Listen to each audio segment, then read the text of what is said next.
په ننګرهار ولایت کې د کوزې پښتونخوا څخه راغلي جرګې ته د تسلیم شوو داعش وسلوالو 50 میرمنې او 80 ماشومانو د سپارلو پریکړه وشوه. چارواکي وایي د جرګې د پریکړې له مخې به یادې میرمنې او ماشومان د پښتني دود، دستور او د اسلام شریعت په رڼا کې خپلو محرم خپلوانو ته وسپارل شي. بلخوا کورنیو پښتانه داعش د پاکستان د پوځ او سرګر ادارې ISI له لوري د پښتنو د بربادۍ لپاره جوړه شوې ډله بولي او زیاتوي چې د پاکستان پوځ تل د ډیورنډ د فرضي کرښې دواړو لورو ته د پښتنو د ځپلو په پار هڅې ترسره کړې دي. جلال آباد کې د افغان حکومت په ولکه کې د تسلیم شوو داعش وسلوالو میرمنې او ماشومان د ډیورنډ د فرضي کرښې د دواړو خواو د میشتو قومي مشرانو د جوړې شوې جرګې د پریکړې په ترڅ کې خپلو خپلوانو ته سپارل کیږي. دا زموږ ورونه دي، مسلمانان دي، افغانان دي او د دې په خاطر باندې چې دوی معصوم دي، کوم جرم نه لري.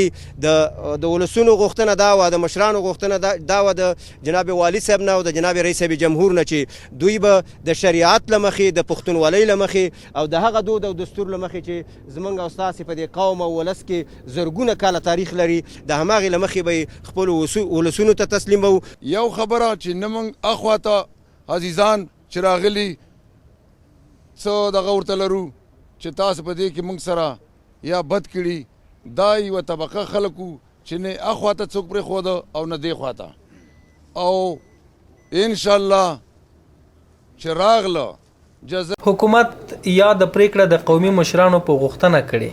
کوزې پښتونخوا له دې پریکړې خوښ دي او زیاتوي چې د آمو تر ټکه یو ملت اوسیږي چې هیڅکله سره نه بیلیږي.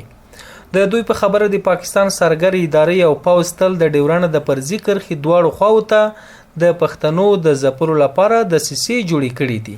د پاکستان ظالم او وحشي پوځ او ISI دا راغلي دي و د موږ کورونه، د موږ جایدادونه، موږ میراثونه دا یې ټول تباه کړم. دغسې دلته په دا وطن کې دغه فعالیت شروع کړی دی. راشو عزیزانو چې په شریکه دغو غمیزو، دغو ناوړه کارونو، دغو ناوړه خلکو دفاع وکړو. داسې موږ ولسونه، موږ قومونه، موږ کورونه یې تباه کړي دي. لاس چنده در چنده تاوان یې موږ ته رسولی دی. موږ معیشت، موږ زندگی، موږ تجارت، موږ کاروبار، موږ زراعت، موږ ځنګلات، هر څه یې تباه کړي. په دا کې راغلي وو چې دلته د ښځې او ماشومان په افغانستان کې ماشومان چې ګندې تسلیم شوي دي، نو دا چې خپلو خلکو دا ولا شي نو موږ په باندې ډېر خوشحال یو. د ننګرهار والي شاه محمود میاخیل وایي د دغې جرګې د پریکړې وروسته به د یو لړ لازمي څېړنو وروسته به د تسلیم شوو داعش جنګیالیو 50 میرمنې او 80 ماشومان چې د ډیورنډ د فرضي کرښې د هغې خوا د قبایلي سیمې اوسیدونکي دي خپلو خپلوانو ته وسپاري. اوس د جرګې د لارې دیو تقاضا په دې لنډ وخت کې چې کوم یو کړی ده، تقریبا 50 ښځې او د 80 ماشومانو کړی ده چې د دې هغه ورثه به یعنې ثابتېږي چې دا یې خپلوان دي، دا یې شرعي محرم ده او ښځې هم دا ومني چې موږ دا کسان پیژنو.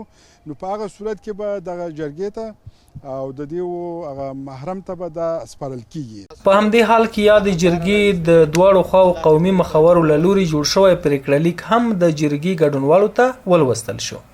خپل ورورۍ پر بنا راغلي ستاسو حضور ته موږ قبایلي مشران تاسو او د حکومت څخه مننه کوو او ډاډګیرنه ورکوو دغه ښځې او ماشومان مو په ښه شان ساتنه او حفاظت کړی دی. موږ په خپلو ورثیو ته په ښه شان وسپارو. موږ د غلو او جنګ سالارانو مرسته او ملاتړ نه کوو.